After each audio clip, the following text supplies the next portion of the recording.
What's going on? Travis here, TrainAggressive.com, coming at you. Wanted to go over some of my top tips in regards to increasing your push-ups.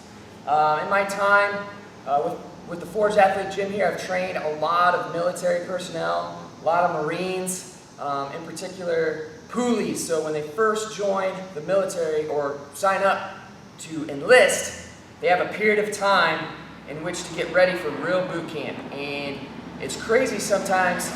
There's kids that can't even do one strict, good, full range of motion push-up.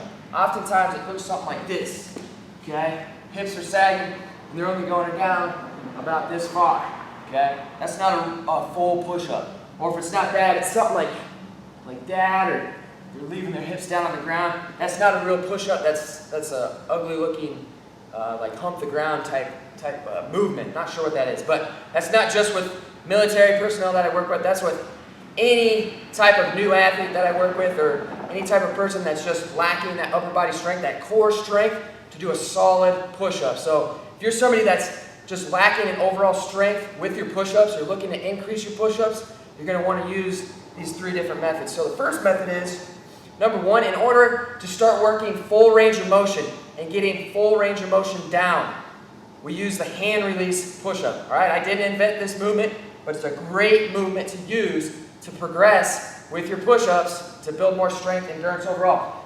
Because the reason it works is it forces you to go all the way to the ground, all the way back up. Full range of motion. Because again, a lot of times I see kids and people doing push-ups like this. That's not a push-up. Okay, push-up is touching your chest, making contact with your chest to the ground, and coming all the way back up, locking out your elbows, okay? So the hand release push-up. So I challenge you, go 30 days switching your regular push-up variations with hand release push-ups, okay?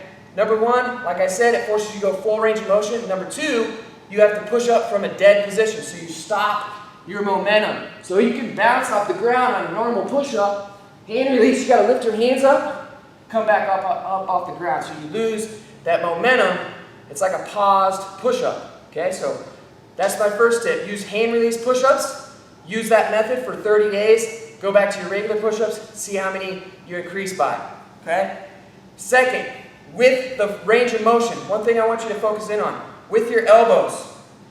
So when you set up, a lot of times another mistake I see, people flare their elbows out here, okay? So that's bad on your shoulders, plus it doesn't put your body in a good pressing position, so it's inefficient. Okay, so to get yourself more efficient, you're going to lock your elbows into the ground. All right, so you're going to take your hands are on the ground. You're going to act like you're twisting your hands. Your hands aren't going to actually rotate, but your elbows are going to internally rotate in. That's going to keep your elbows in tight, thus keeping your shoulders in a good position, driving back up out of that push-up. So that's just one small little tweak that you can add in to build more strength. It's going to get you more efficient. Thus, over time, you're going to be able to do more push-ups. Might be harder at first because you're used to flaring out your elbows, but it's going to be better in the long run. Trust me. All right, last tip, okay? With your hand release push-ups, oftentimes what I see, people go to hand release push-ups, they still do this, okay? So they leave their hips behind.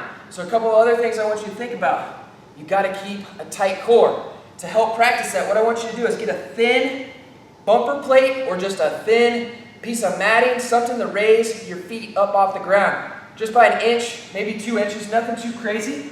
What you're going to do is put your feet up on top of that plate or mat or whatever. You're going to do a hand release push-up. So you're going to come down.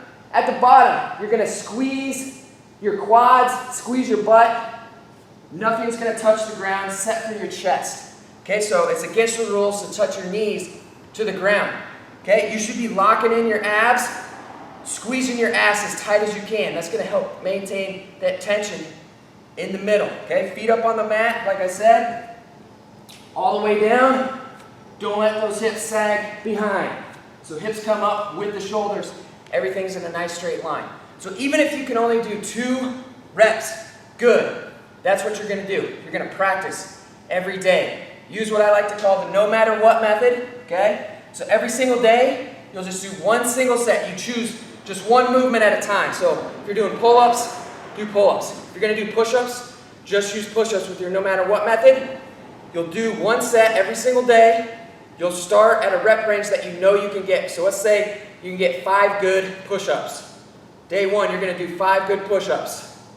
Day 2, if you can get to 6 good push-ups, you'll get to 6. You'll keep going to 7, 8, 9. Let's say you get to 10, and on that 10th rep, boom, your hips sag, you lose that good position. So what you're gonna do is the next day, you're gonna stay on 10. And you're gonna stay on 10 until you get 10 solid reps. Then you'll go up to 11, and so on. Do that no matter what method for 30 days, and your strength will jump up. So those are my tips I got for you for the push-up. Put them to use, and you'll be going up in strength in no time. Keep going 110% ham. I'm out.